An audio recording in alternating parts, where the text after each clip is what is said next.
बाबा ने कही कि नाय बेटा, मैं तुम्हें मथुरा ना जाए दोगो। तुमने यहाँ काऊ से सारो कह दियो तो झगड़ो है जाओगो। नाय बाबा, हम कछु ना कहेंगे, बस भ्रमण करके आ जाएंगे। अच्छो बलराम बेटा, तू बड़ो है, इनके संग में जाइयो, देख उधम नहीं होनी चाहिए। मथुरा में कृष्ण बलराम प्रवेश कर रहे हैं। हृदय में यदि वैष्णवों के माधुर्य के प्रति आकर्षण है तो वो मथुरा है। जिसने वास्तव को फू कर दिया, त्याग दिया, उसी का नाम मथुरा है। वैष्णवों को हम त्याग देंगे तो हमारा मन मथुरा हो जाएगा। और हृदय को मथुरा बनाओगे, और हृदय को मथुरा बनाओगे तो गोविंद उस गली में जरूर आएंगे।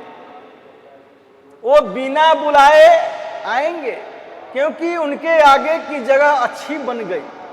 एक साधारण मनुष्य भी किसी के यहां जाता है तो चाहता है कि शुद्ध स्थान मिले, पवित्र स्थान मिले। तो भगवान को हृदय में बैठाना चाहो और उनमें यदि गंदगी भरी हो तो क्या मतलब है? कैसे आएंगे भगवान? भगवान गंदगी, जहां गंदगी रहती है भगवान आएंगे कभी? आप नहीं गंदगी में जा सकते हैं तो भगवान कैसे आ सकते हैं? तो अंतःकरण जिसका निर्मल बनेगा उसी में गोविंद का आसन होगा। तो मन को निर्मल करने का एकमात्र साधन है उनका स्मरण करना, उनका चिंतन करना। तो मथुरा के नर नारी मेरे गोपाल का स्वागत करते हैं। आज श्री कृष्ण का उम्र है 11 वर्ष 55 दिन। 11 वर्ष 55 दिन का नन्हा बाल कृष्ण मथुरा की गलियों में जा रहे हैं।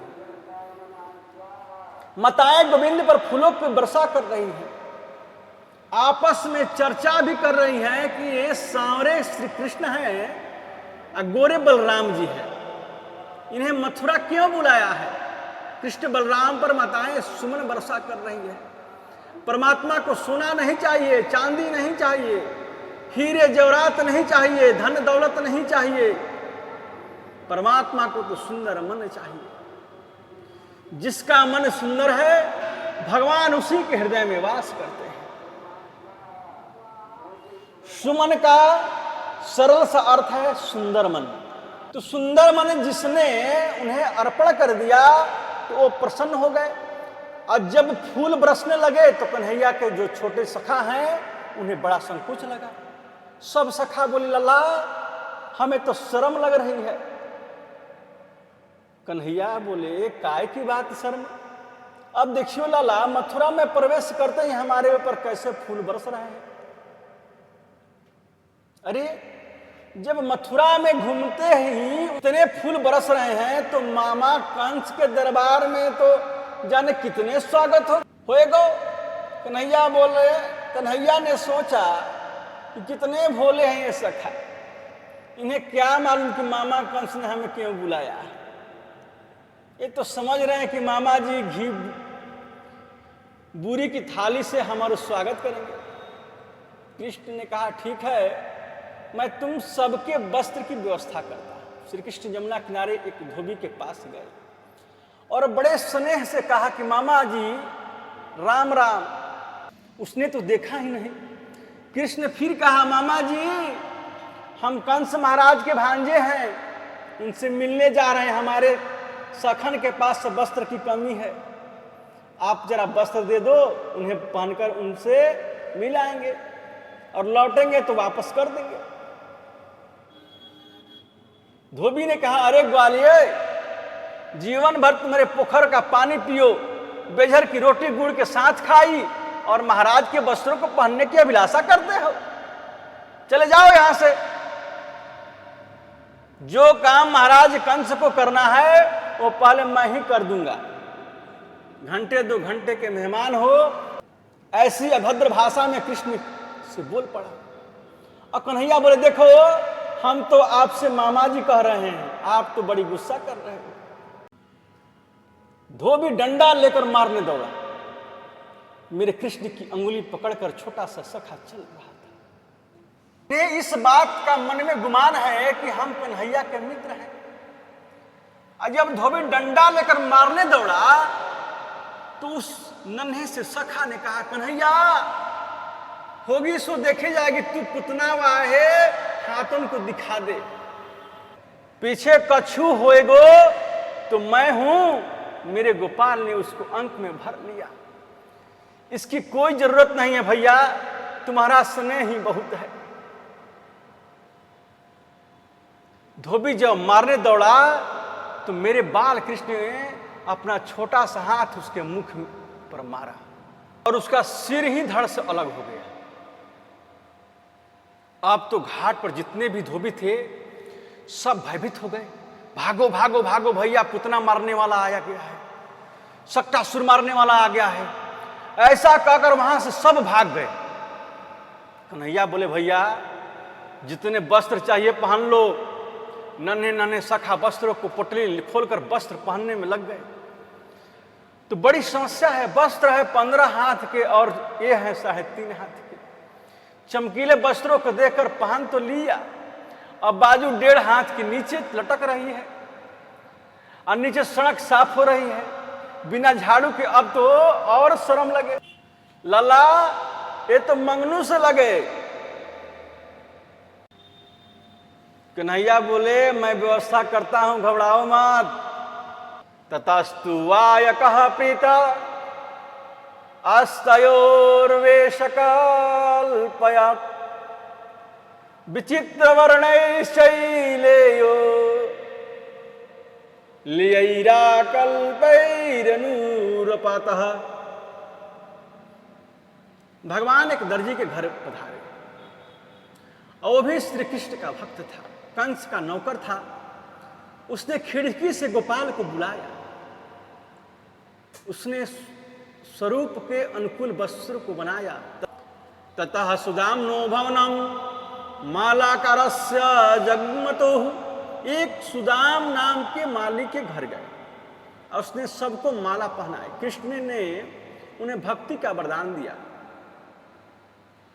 सबने वस्त्र पहने, माला पहनी, सब कमी रह गई चंदन की। तो राजमार्ग में श्री कृष्ण अब सखाओं के संग जा रहे हैं। सामने से एक विचित्र प्रकार की नारी जा रही थी। 3 जगह से उसकी कमर टेढ़ी थी, चेहरा बड़ा विलभ था, काली थी, उसके हाथ में चंदन का कटोरा था। ज्यादा कुरूपिणी होने के वजह से अपने चेहरे को घूंघट से ढक कर रखती थी। लेकिन मेरा गोविंद किसी के चमड़े को नहीं देखते हैं कि गोरा है कि काला है, कुरूप है, कैसा है। कृष्ण ये नहीं देखते हैं कि उसके आभूषण क्या पहने हैं, वो तो आपके मन को पहचानते हैं। संसार के सभ्य कहलाने वाले लोग उन कुरूपणी नारी को बात करना भी पसंद नहीं करते थे। जब वो गोविंद के बगल में होकर निकली तो मेरा गोविंद उसके सामने जाकर खड़ा हो गया और बड़े प्यार से पूछा, ए सुंदरी जी, आपका परिचय क्या है? कातंबरोर्वेततु हानुलेपनम कस्यागने वा कथयस्व साधुनः देह्यावयोरंग विलेपमुक्तमं श्रेयस्ततस्ते न चिराद भविष्यति। श्री कृष्ण ने पूछा कि आप हाथ में चंदन की कटोरी लेकर किधर जा रही हैं? आपको बहुत अच्छे लगे तो अपना परिचय बताओ, और अपना अत्यंत अच्छा लगे तो चंदन हमें लगा दो। तो उसके तो मन में रसगुल्ले फूटने लगे। अपनी साड़ी के पल्लू को हटाकर गोविंद को देखा और वो तो गदगद हो गई। हृदय में आनंद रूपी हिलोरे उठने लगी। कन्हैया ने बोले, आपने मेरा परिचय पूछा? श्री कृष्ण बोले कि हाँ, तुम्हारा परिचय पूछा। गोपाल क्या परिचय दूं? दास्यास्म्यहं सुंदर कंस सन्मता त्रिवक्रनामा ह्यनुलेपकर्मणि मद्भावितं भोजपतेरति प्रियं बिना युवां कोन्यातमस्तदर्हस्ति। मैं कंस की दासी हूं, मेरा नाम तो सौरंध्री है, लेकिन कमर 3 जगह से टूटी है, कोई मेरा नाम नहीं लेता। लोग मुझे कुब्जा कहते हैं, त्रिवक्रा कहते हैं। हे गोपाल, मेरे जीवन का आज ये पहला दिन है कि किसी ने परिचय पूछा। दुनिया के लोगों ने कभी मेरा परिचय नहीं पूछा कि मैं कौन हूं। मेरे द्वारा घिसा हुआ चंदन महाराज कंस को बड़ा प्रिय लगता है, लेकिन आज मेरा मन कर रहा है कि ये चंदन आपको लगा दूं। क्या आप मेरे हाथ का घिसा हुआ चंदन स्वीकार करेंगे? श्री कृष्ण ने कहा, हां लगाओ ना। उन त्रिवक्रा ने कृष्ण के सखाओं को चंदन लगाया, बलराम जी के लगाया, और जैसे ही मेरे गोविंद को चंदन लगाया तो गोपाल के नेत्रों से आंसू झर पड़े। सोचा, ये रंग की काली है त्रिवक्रा, इसलिए इसको लोग बात करना पसंद नहीं करते। इससे भी तो मानवीय गुणों से जीने का अधिकार प्राप्त होना चाहिए। कन्हैया ने कुब्जा को अपने नजदीक आने को कहा। वो जैसे ही कन्हैया के पास आई, बाल कृष्ण ने उसकी ठोडी जो होती है ना, ठोडी से 3 उंगली उठाई और जरा सा झटका दिया, वो तो परम सुंदरी बन गई। जिस पर गोविंद कृपा कर दे उसके लिए बड़ी बात क्या है। अब भगवान कंस के धनुष यज्ञ में पधारे। करेण वामेन सलिलमुद्धृत्य सज्जं च कृत्वा निमिषेण पश्यताम् नृणां विकृष्य प्रभज्य मध्यतो यथेक्षुदण्डं मदकरयुरुक्रमः। बाएं हाथ से प्रभु ने धनुष को उठाया और जितनी देर में पलक गिरती है उतनी देर में धनुष को 3 टुकड़े कर दिए।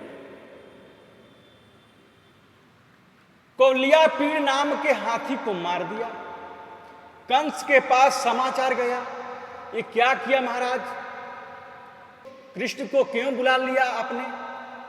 उसने आपके धोबी को मार दिया, आपके दर्जी से कपड़े सिलवा लिए, आपके माली से माला पहनी, कुब्जा से चंदन लगवाया, उसे परम सुंदरी बना दिया। महाराज, दुखद समाचार है कि धनुष तोड़ दिया। वही धनुष जो शिव जी ने दिया था कंस को, और कहा था कि ये जो धनुष तोड़ेगा वो तुम्हें नहीं छोड़ेगा। अब तो कंस को भय से नींद नहीं आती। उसे तो स्वप्न में गधे पर अपनी सवारी दिखाई देती है। अनेक प्रकार के दुस्वप्न उसको दिखने लगे। सैनिकों ने कहा, आप क्यों चिंता करते हो? हम लोगों ने बहुत बड़ी रंगभूमि बनाई है, उसमें बड़े बड़े पहलवान मुष्टिक चारूढ़ कृष्ण बलराम को ललकारेंगे, बस आपकी आंखों के सामने दोनों को मार देंगे। विशाल रंगभूमि में एक तरफ माताएं विराजमान हैं और एक तरफ जुतियां हैं, एक तरफ राजकुमार हैं, एक तरफ वृद्ध पुरुष हैं, संत महात्मा भी हैं, एक तरफ बड़े बड़े मल्ल पहलवान हैं। उन लोगों ने कहा, महाराज कृष्ण बलराम आने वाले ही हैं, आपकी आंखों के सामने दोनों को मार देंगे। कंस महाराज का सिंहासन ऊंचाई पर लगा हुआ है। सीढ़ियां चढ़कर कृष्ण बलराम दोनों भैया रंगभूमि में प्रवेश कर रहे हैं। आचार्य सुखदेव जी ने बहुत सुंदर विचित्र किया है। इस झांकी का। कृष्ण तो एक ही है, लाखों नर नारी बैठे हैं। आश्चर्य है कि एक ही कृष्ण सबको अलग अलग रूप में दिखाई देता है। बड़े बड़े मल्ल पहलवानों को मेरे गोविंद पहाड़ जैसा दिखाई देता है। नवजुतियों को कृष्ण कामदेव के समान सुंदर दिखाई देते हैं। जितने वहां गोप ग्वारियां बैठे थे उन सबको कन्हैया अपने मित्र के रूप में दिखाते हैं। राजकुमारों को कृष्ण राजकुमार दिखते हैं। जो ना समझ लोग हैं उनको श्री कृष्ण साधारण मानव के रूप में दिखते हैं। योगियों को श्री कृष्ण परम तत्व के रूप में दिखता है, ज्ञानियों को ब्रह्म के रूप में दिखता है, भक्तों को भगवान के रूप में दिखता है। जाकी रही भावना जैसी अब प्रभु मूर्ति देखी तिन तैसी। तो जैसा जिसका भाव है एक ही प्रभु के दर्शन अनंत रूपों में हो रहा है। जैसे मैंने आपके सामने एक श्वेत मणि को रख दिया और कहा कि श्रीमान इस मणि का रंग क्या है। आपकी आंखों पर काला चश्मा लगा है तो आपने कहा कि ये तो काली है। दूसरे ने हरा लगाया तो उसने हारी बताई। और जैसे ऐसे आपको आप जिस रंग के चश्मे से देखेंगे वैसे ही दिखेगा। मणि वही है, मणि वही है, अपरिवर्तनीय है, लेकिन आंखों पर चश्मा जैसा होगा उसका रंग वैसा ही दिखाई देगा। तो ऐसे ही परमात्मा के स्वरूप में परिवर्तन नहीं होता, लेकिन भावनात्मक दृष्टि जैसी होगी प्रभु उसी भाव से दिखेंगे। तो कंस को मेरा गोविंद साक्षात काल के रूप में दिखता है। चारुण मुष्टिक ने कहा कि आओ कृष्ण, हमने तुम्हारी लीला बहुत सुनी है। गोकुल में तुमने बड़ा नाटक किया है, अब हमारे साथ तुम्हें युद्ध करना पड़ेगा। कन्हैया बोले कि लड़बो तो हम पे अयो ना, कैसे नहीं आता। हमने पुतना भेजी, सक्टासुर भेजा, तृणावर्त भेजा, सारे राक्षसों को तुमने मार दिया और कहते हैं कि हमें युद्ध करना नहीं आता। कृष्ण बोले कि तुम्हारी सौगंध खाकर कह रहे हैं मामा जी, जितने भी राक्षस गए सब मरे मराए गए, हमने तो उन्हें यमुना जी में फेंक कर। चारुण ने कहा न बालो न किशोरस्त्वं बलस्य बलिनाम बरह लीलये भो हतोयेन सहस्राद्वीप सत्वभूत। तुम बालक नहीं हो, तुम किशोर नहीं हो, आज हमारे साथ युद्ध करोगे तो जानेंगे। इतना कहकर जबरन चारुण ने कृष्ण को पकड़ लिया और मुष्टिक ने बलराम को पकड़ लिया। सुखदेव जी कहते हैं कि राजन, चारुण कंस का सेनापति है, ये अतिरथी वीर है जो 1,00,000 सैनिकों को अकेला युद्ध कर सकता है। ऐसे अतिरथी वीर से मेरा नन्हा कृष्ण लड़ेगा जिसकी आयु है 11 वर्ष 56 दिन की। लेकिन ये ताकत मिली है मैया यशोदा के दूध से।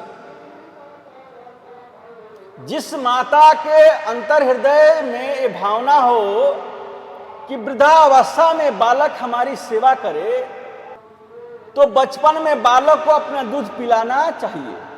मातृ दूध में जो ताकत है वो और किसी चीज में नहीं है। हमारे आयुर्वेद में लिखा है कि 1000 अंडे खाने से जो विटामिन मिलता है वो विटामिन केवल 2 आंवले खाने से मिल जाता है।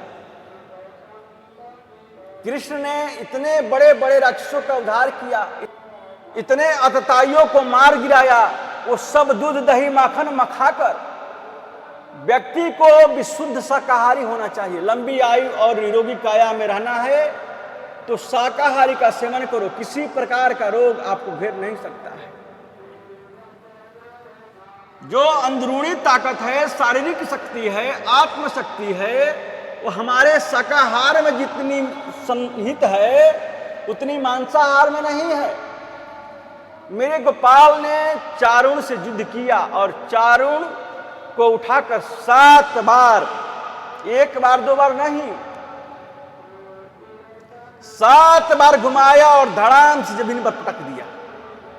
अब बलराम ने मुष्टिका के मस्तक पर मुष्टि प्रहार किया तो रुधिर बमन करता हुआ जमीन पर गिर पड़ा और उसकी मृत्यु हो गई। और तीसरे अतताई को प्रभु ने उठाकर जमीन पर पटक दिया। एक एक करके सब राक्षसों को प्रभु ने ऐसे ही मार गिराया। कोई धनुष बाण नहीं है, कोई तलवार नहीं है। किसी को धक्का देकर मार देते हैं तो किसी को उठाकर पटक देते हैं। एक सैनिक को मारने के लिए तैयार हुए तो बेचारा हाथ जोड़कर बोला, मुझे मत मारिए, पेट के लिए नौकरी करता हूं कंस की, लेकिन भक्त तो आपका हूं। मेरे कन्हैया छलांग लगाकर कंस के सिंहासन पर जाकर खड़े हो गए। अरे चारुण मुष्टिका सब कहां हो, पकड़ो इसको, पकड़ो। कृष्ण बोले, अब कोई नहीं बोलेगा, क्योंकि ये सब वहीं पहुंच गए जहां अब आपका जाना बाकी है। उछलकर कृष्ण ने कंस के मुकुट को गिरा दिया और कसकर उसके केस पकड़ लिए। कंस ने कहा, ये क्या असभ्यता है, मेरे केसों को क्यों पकड़ रहे हो? कृष्ण ने कहा, लगती है, हाँ इतनी जोर से तुमने केस पकड़ रखे हो। कन्हैया बोले, मामा जी आपको पता तो चला कि केस पकड़ने से लगती भी है, क्योंकि जके पग नाही फटी बिवाई, सो कहाँ जाने पिए पर आई। आपने पैर की बिवाई जब तक नहीं फटती तब तक दूसरे की प्रेरणा का अनुभव नहीं होता है। तो जो बात हमें अपने लिए बुरी लगती है वो बात कभी दूसरों के साथ मत करो। कितने कितने संत को तुमने कष्ट दिया। मेरी माँ देवकी जब ससुराल जा रही थी, जो तुम्हारे चचेरी छोटी बहन है, आकाशवाणी को सुनकर माता देवकी के केसों को तुमने पकड़ा और केस पकड़कर रथ के नीचे खींच लिया और तलवार से उनके सिर को तुम टुकड़े करने के लिए तैयार हो गए। परंतु मामा तब आपको पता नहीं था कि केस पकड़ने से इतना कष्ट होता है। आज आपको पता चल रहा है। अब आपके केस भी किसी ने पकड़े हैं। कंस बोला, छोड़ दो मुझे। कन्हैया बोले, मामा जी अपनी आंखों को भली प्रकार खोलो और मुझे देखो। रघुवर कभी ऐसा नहीं करते। राम जी के जीवन में कभी यह नहीं कहा कि मैं भगवान हूं, मेरी ओर देखो, मेरे शरण में आओ, मैं तुम्हें मुक्ति दूंगा। लेकिन कृष्ण ने यह सच्चाई को जीवन में कभी छुपाया नहीं। तकरीबन 50,000 बार कृष्ण ने कहा है कि मैं भगवान हूं, मेरी शरण में आओ, मैं तुम्हें मुक्ति दूंगा। इसलिए कंस को कहते हैं कि तुम मेरी ओर देखो, इतने सुंदर मृत्यु और नहीं हो सकती है। हम जीवन भर यही प्रयास करते हैं कि अंत समय में गोविंद का दर्शन मिल जाए। तुम कितने भाग्यशाली हो मामा कि तुम्हारे अंतिम समय तुम्हारी आंखों के सामने मैं खड़ा हूं। मुझे अच्छी तरह देखो, मैं तुम्हें मुक्ति दूंगा, मैं तुम्हें मोक्ष प्रदान करूंगा। ऐसा कहने वाले ब्रह्म केवल कृष्ण हैं। हम जीवन भर यही प्रयास करते हैं कि अंत समय बस गोविंद का दर्शन मिल जाए। लाखों नर नारी दिख रहे हैं। 35 वर्षों से कोई हंसा नहीं था मथुरा में, और आसपास के गांवों के नर नारियों को कंस ने हंसने ही नहीं दिया। आज सब डरे थे। छोटा सा बाल कृष्ण इस महारथी वीर से अकेला बात कर रहा था, परंतु कन्हैया ने यशोदा का दूध पिया है। मेरे गोपाल ने उसके केसों को पकड़कर सीढ़ियों से नीचे गिराया और कंस को मार दिया। इतना आनंद हुआ लोगों के मन में कि सभी ने दौड़कर गोपाल को अंक से भर लिया। प्रेमार्ध हृदय हो गया। कंस के ओर 4 भाई थे, उनका भी उद्धार हो गया। कंस की पत्नियां जब रुदन करने लगी तो गोविंद ने उनको आत्म उपदेश दिया, आत्मा के प्रति उन्हें जागृत किया। कंस की पत्नियों ने कृष्ण का हृदय से आदर किया। नाना उग्रसेन को राजगद्दी पर अभिषिक्त किया। मेरे गोविंद ने उग्रसेन जी राजगद्दी पर बैठे हैं। आज मेरे प्रभु ने अपने माता पिता के चरणों को मैं प्रणाम किया। अभिवादन शिलस्य नित्यं मृदोपसेविनः चत्वारि तस्य वर्धन्ते आयुर्विद्या यशो बलम्।